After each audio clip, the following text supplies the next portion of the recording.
let's open the discussion, and if anyone wants to please or challenge August with questions, please go ahead.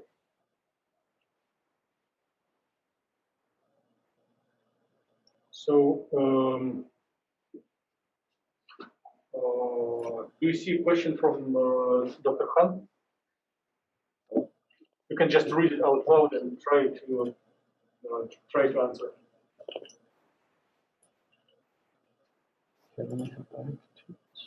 Please read it out loud to those of us who are not reading chat line. Okay.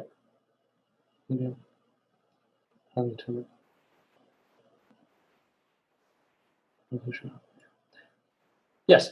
So, any idea how the time evolution operator is derived? Okay. Yep. So, the time evolution operator is, if I remember correctly, based off the Hamiltonian or Hamilton's principle, which is essentially the path that a particle takes is the path of least action. I think I remember that correctly because the evolution operator is based off of that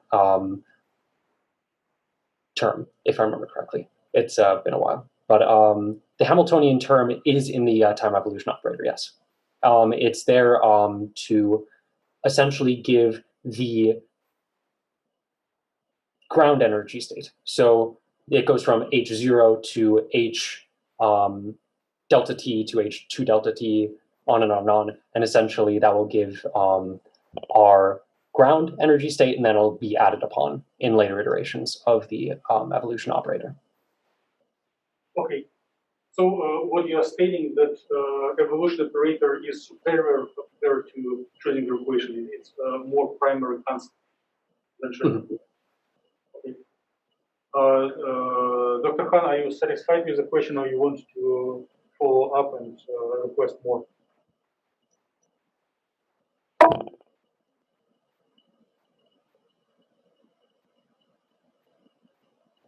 Maybe let's see more questions. Anyone wants to ask something to August? So, last chance. I would like to ask. Yes, please, Professor Killian. So, August, can you go back to this slide which you were changing with Dr. Killian? Yep. So this slide. Oh, a moment. Yep. Yeah.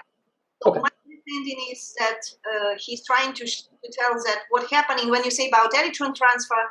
So you considering the electron transfer when the tube is already when the sp3 hybridized orbitals in the carbon nanotube, sp2 hybridized orbitals now perturbed because you put in the hydrogen, which is the structure. But it looks like it's not the stable structure yet, right? Because you have dangling bonds, you still have kind of a radical. You have a radical in the molecule and you have a radical on the nanotube, right? So it means this molecule probably will be attaching to the tube as well. But you're not looking on the case when it's already on a tube. You're really looking when it's kind of in the intermediate state, when you're creating one radical through this proton attraction on the tube, another radical on the molecule because you're losing this hydrogen. And then you're looking on the electron transfer from the tube to this radical, molecular radical, right? Yes, correct. Why is it electron transfer? Why it's not backward? Why are you looking from tube to the molecule? Why not to look on a backward way, going electron from the molecule to the tube? That is definitely a good question. Trying to think here for a sec. Well, it looks like if I believe. Oh, so I believe it's because we're looking at mainly the case of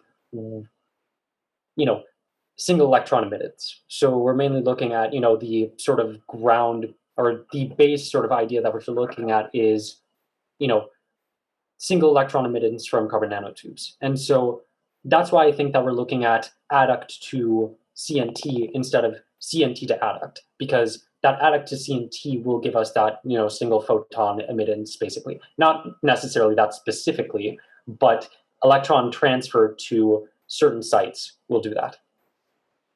That's why I believe it's going from adduct to CNT instead of CNT to adduct. But if you look on your potential on this black curve, right? Yep. I'm thinking about that now you have electron being in this small bump on the between 20 on the right side, right? Mm-hmm. Yeah. So it's like it's a barrier to overcome for electron being in the small bump, get to the tube, get now moving towards 0 rather than towards 20. Yeah. Looks like a probably easy way rather than going from a deep potential, overcoming a huge barrier, especially if you expect that your electrons are not highly excited. Yes. Right. So that's my question. It probably makes sense. Really, you can really change the direction and look both. You go from the tube to the dye, or to this radical, molecular radical, or from the molecule to the nanotube, and maybe you will really see that rates going from. Looks like intuitively it's clear that the rates going from the molecule to the tube would be higher rather than from the tube to the molecule. So you really do the simulations in both ways and compare the rates, and then probably you can give the conclusion saying that you actually expect that probably electron transfer will happen. It's easy, it's more probable to go electron this direction or that direction, from the tube or from the dye or from the molecule, right? Yeah. So it's just more interesting. It's very easy to do for your model. This would be pretty much the same thing, but it would be more interesting conclusion if you compare these two ways where the electron goes, to the right or to the left.